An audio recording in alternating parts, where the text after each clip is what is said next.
నమస్కారం, welcome to I dream. నేను మీ విజిత. ప్రస్తుతం మనతో పాటు ఉన్నారు ప్రముఖ జ్యోతిష్యులు బ్రహ్మశ్రీ నందిబట్ల శ్రీహరి శర్మ గురువు గారు. ఇప్పుడు గురుగారితో మాట్లాడి అసలు వారాహి అమ్మవారి పూజా విధానం ఏ విధంగా చేయాలి, నిజంగా అమ్మవారికి ప్రీతికరమైన నైవేద్యం ఏంటి, అమ్మవారికి ధూపం ఏ రకంగా వేయాలి, ఇలాంటి విషయాలన్నీ మనం తెలుసుకున్నాము, విన్నాము. మనకు తెలియని మరిన్ని విషయాలు ఇప్పుడు గురుగారితో మాట్లాడి తెలుసుకోబోతున్నాం. నమస్కారం గురుగారు. వాగర్థావివ సంపృక్తౌ వాగర్థ ప్రతిపత్తయే జగతః పితరౌ వందే పార్వతీ పరమేశ్వరౌ. సదాశివ సమారంభాం శంకరాచార్య మధ్యమాం అస్మదాచార్య పర్యంతం వందే గురు పరంపరాం. ఆదిత్యాయ చ సోమాయ మంగళాయ బుధాయ చ గురుశుక్ర శనిభ్యశ్చ రాహవే కేతవే నమః. శృంగేరి పీఠాధిపతులు, కంచి పీఠాధిపతులకి నమస్కారములు తెలియజేసుకుంటూ కార్యక్రమాన్ని ప్రారంభిద్దాం. గురుగారు, మరి మొదటి రోజు అమ్మవారి అవతారం గురించి, ఆ రోజు పూజా విధానం గురించి తెలుసుకున్నాం. మరి రెండవ రోజు అమ్మవారి అవతారం ఏంటి, అమ్మవారిని ఏ రకంగా పూజించాలి గురుగారు?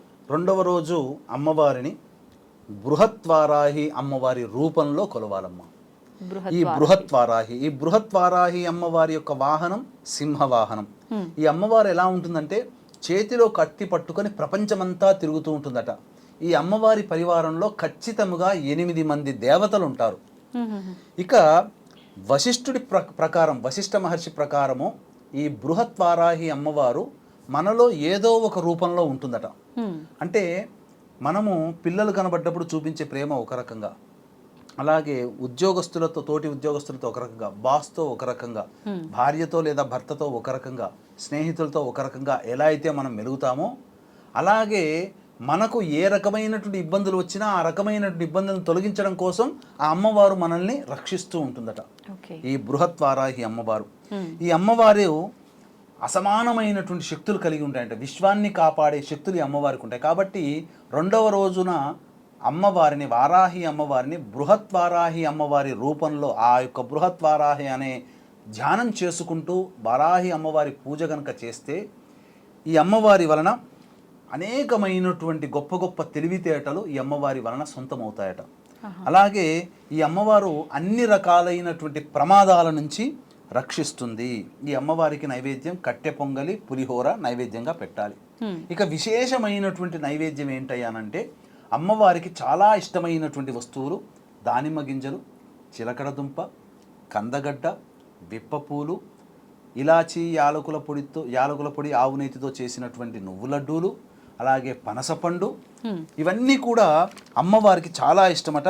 అలాగే దానిమ్మ పండ్లు చాలా ఇష్టం. ఖచ్చితముగా బెల్లం పానకం నైవేద్యంగా పెట్టాలి.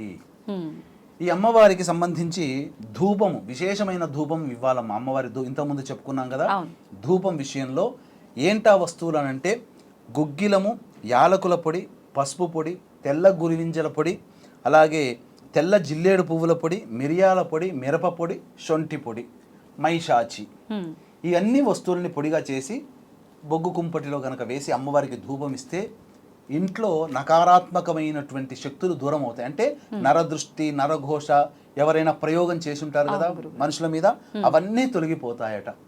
ఇక అమ్మవారికి తాంబూలముగా ఈ తమలపాకులో సున్నము, కాచు ఎలాగో పెడతాం. జాజికాయ, జాపత్రి, యాలకులు, లవంగాలు, అలాగే పచ్చకర్పూరము, జువ్వాది, ఇలాంటి సుగంధ పరిమళ కలిగినటువంటి అమ్మవారికి తాంబూలంగా పెట్టి ఈ పూజ చేసేవాళ్ళు తాంబూలాన్ని స్వీకరించవచ్చు. పెట్టినటువంటి విశేషంగా నైవేద్యాలు ఉన్నాయి కదమ్మా, ఆ నైవేద్యం అంతా ఆ రోజున కుటుంబ సభ్యులు భుజించవచ్చు. గురువుగారు, నవరాత్రులు అయిపోయిన తర్వాత 10వ రోజు చేయాల్సిన కార్యక్రమాలు ఏమైనా ఉంటాయా గురువుగారు? మళ్ళీ కొన్ని ఆచారాలు ఉంటాయమ్మా. మన యొక్క హిందూ సనాతన ధర్మంలో కౌళాచారము, వామాచారము, సమయాచారము, దక్షిణాచారములు ఉన్నాయి. ఒక్కొక్క ఆచారాన్ని అనుసరించి నవరాత్రులు చేసే విధానంలో 9 రోజులు కొన్ని చేయవచ్చు. 9వ రోజు ఉద్యాపన చెప్పవచ్చు. విశేషముగా కొంతమంది 9 రోజులు అమ్మవారి నవరాత్రి పూజా విధానాన్ని సంపూర్ణంగా గావించి 10వ రోజు పూర్ణావతారంగా 10వ రోజు కూడా అమ్మవారిని అర్చించి ఉద్యాపన చేస్తారు. ఈ 10వ రోజు ఆదివరాహి అని అంటారు. అమ్మవారిని ఆదివరాహి రూపంలో కొలవాలి. మీకు బాగా చెప్పాలి అని అంటే అరుణాచలేశ్వరునికి దగ్గరికి వెళితే తిరువన్నామలై అని అంటారు, టెంపుల్ ఉంటుంది. అలాగే ఆది తిరువన్నామలై టెంపుల్ కూడా ఉంటుంది. అంటే మొట్టమొదటిది అని అర్థం. అంటే మొట్టమొదటి అమ్మవారు ఉద్భవించినటువంటి స్వరూపాన్ని భావన చేసుకుంటూ 10వ రోజున కూడా ఉద్యాపన చేయవచ్చునమ్మా, అందులో ఏమాత్రము తప్పు లేదు. ఈ విధంగా 10వ రోజున అమ్మవారికి సంబంధించిన పూజా విధానంగా ఉద్వాసన చేసుకుంటే చాలా మంచిది. ఎవరి మతానుసారం, ఎవరి ఆచారానుసారం 9 రోజులైనా చేయవచ్చు, 10వ రోజు అయినా కానీ ఉద్యాపన చేయవచ్చు. వారాహి అమ్మవారి గురించి అనగానే అందరూ అంటే పూజ, నైవేద్యము ఇదొక్కటే గురుగారు, ప్రత్యేకించి ప్రతిరోజు నవరాత్రుల్లో 1 నుంచి 9 రోజులు అంటే 10వ రోజు ఉద్యాపన కూడా ఏ రకంగా చేయాలనే విషయాన్ని చాలా చక్కగా తెలియజేశారు గురుగారు. ధన్యవాదాలు. సర్వం శ్రీ ఉమామహేశ్వర పరబ్రహ్మార్పణమస్తు.